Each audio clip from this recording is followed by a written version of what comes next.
Magandang araw mga ka-aerial defense, may ibabahagi na naman ako sa inyo dahil ngayong araw na ito ay may bagay tayong pag-uusapan.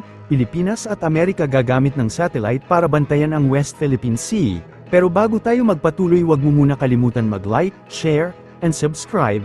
Paki-follow at like muna ng aming page na nasa description na ang link. Ikinukonsidera ngayon ng Pilipinas at Amerika ang paggamit ng satellite imagery mula sa outer space para ma-monitor ang West Philippine Sea sa gitna ng patuloy na mga iligal na aktibidad sa naturang karagatan. Maisasagawa ito sa pamamagitan ng SeaVision program ng US Transportation Department, isang web-based maritime situational awareness tool na magagamit para makita at maibahagi ang malawak na maritime information para mapagbuti ang maritime operations. Ang naturang plano ay kasunod ng ginanap na space dialogue sa pagitan ng Pilipinas at US sa unang pagkakataon na isang platform na nabuo base sa May 2023, joint statement ni Pangulong Ferdinand Marcos Jr. at US President Joe Biden. Base sa joint statement ng dalawang bansa, makakatulong ang SeaVision para masubaybayan at may dokumento ang mga barko sa loob ng territorial waters at exclusive economic zone ng Pilipinas. Ayon sa Department of Foreign Affairs, gumagamit ang SeaVision ng satellite imagery, transponders at infrared para matrack ang mga barko, 24 na oras na nagbibigay ng near real-time at historical information sa posisyon at detalye ng barko kabilang ang may-ari, operator at port visit history. Masisiguro din ng SeaVision ang kaligtasan ng mga tripulante na nasa karagatan. Makakatulong din ito na protektahan ang kapaligiran at malabanan ang illegal, unreported at unregulated fishing.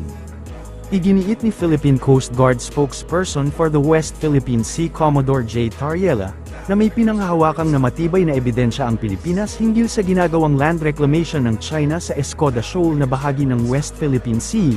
Ito ang binigyang diin ng naturang opisyal kasunod ng paghuhugas kamay na pahayag ng China hinggil sa nasabing issue. Ayon kay Tariela, mismo ang mga findings ng BRP Teresa Magbanua sa Escoda Shoal ang kumukumpirma na mayroong ginagawang konstruksyon ng artificial island ang China sa naturang lugar, na nagdulot naman ng malalang pinsala sa mga bahuran nito. Well, una sa lahat, alam naman natin ang Ministry of Foreign Affairs ng China at ang Chinese Embassy, ang bilis nilang mag-deny, ang bilis din nilang magsinungaling sa mga bagay-bagay. So I don't really take their statement seriously. Secondly, kapag sinabi niyang chismis lang na ginagawa nila yan, dapat ang next na tanong dyan, ano ang dahilan bakit may Chinese Coast Guard vessels dito? Pangalawa, bakit maraming Chinese maritime militia dito? At pangatlo, bakit may Chinese research vessels dito? At higit sa lahat, hindi ko alam kung scientist din yung spokesperson ng Ministry of Foreign Affairs. How can he be able to explain the dump corals that we found in Escoda Shoal? Definitely, lahat ng statements that we provided to the public that reached the international community, supported to lahat ng images and videos na ibinigay natin sa mga kasamahan natin sa media. Pangalawa, ang nakita naman natin dito sa Escoda Shoal is also the same characteristics of dumping of crushed corals na nakita ni Dr. Anticamara ng mga marine scientists natin from BFAR and the Department of Agriculture sa Sandy Cay nung nakaraang Marso. So, we have all the reasons to believe na itong mga ipinakita natin ay hindi lamang chismis, hindi lamang gawa-gawa. Palibasa sila, sanay silang magsalita ng mga chismis at mga gawa-gawa. Pero our transparency strategy has always been founded on the truth.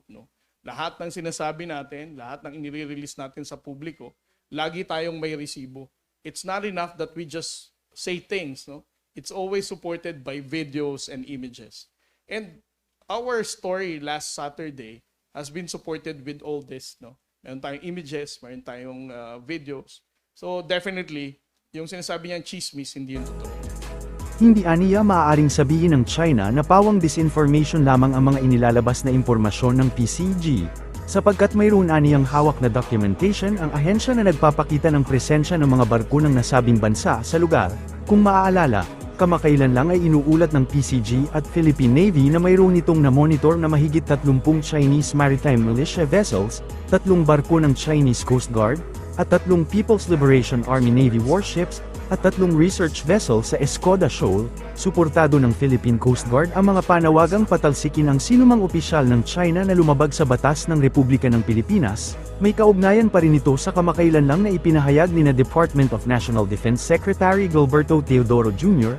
at National Security Council Secretary Eduardo Año, na dapat ay mapanagot at mapatalsik ang sinumang Chinese diplomats na sangkot sa wiretapping issue hinggil sa New Model Agreement na pinalutang ng China sa Ayungin Shoal. Ayon kay PCG spokesperson for the West Philippine Sea Commodore J. Tariela, kaisa siya sa naging rekomendasyon at panawagan ni na Secretary Teodoro at Secretary Año hinggil sa nasabing issue. Kaya tayong sa wiretapping. Kaya, Yes, sir. Well, I stand by with the recommendation and the call of Secretary Gilbert Teodoro and Secretary Año when he mentioned na kung mapapatunayan na mayroong isang miyembro ng na diplomat dito sa Chinese Embassy na nag-violate ng anti-wiretapping law at hindi rumispeto ng ating batas bilang Republika ng Pilipinas, then he should be expelled. Aniya, sakaling mapatunayan man na mayroong opisyal na lumabag at hindi rumispeto sa batas ng Republika ng Pilipinas, ay nararapat lamang itong mapatawan ng kaukulang kaparusahan. Matatandaan na ang ugat ng nasabing issue ay ang pagpapalutang ng China sa New Model Agreement sa pagitan ng Chinese diplomat at isang mataas na opisyal ng Armed Forces of the Philippines na may kaugnayan sa mga usapin ng Ayungin Shoal. Una nang sinabi ng Chinese Embassy in Manila na mayroon silang pinanghahawakan na transcript at recording ng phone call conversation ng mga opisyal na sangkot dito. Bagay na iligal at malaking paglabag sa anti-wiretapping law ng Republika ng Pilipinas ayon kay Defense Secretary Teodoro. Mariing iginiit ni Philippine Coast Guard spokesperson for the West Philippine Sea, Commodore J. Tariela, na voluntaryo at hindi pa kanan ng gobyerno ang ikinasang civilian supply mission ng atin ito coalition sa Baho de Masinloc Shoal.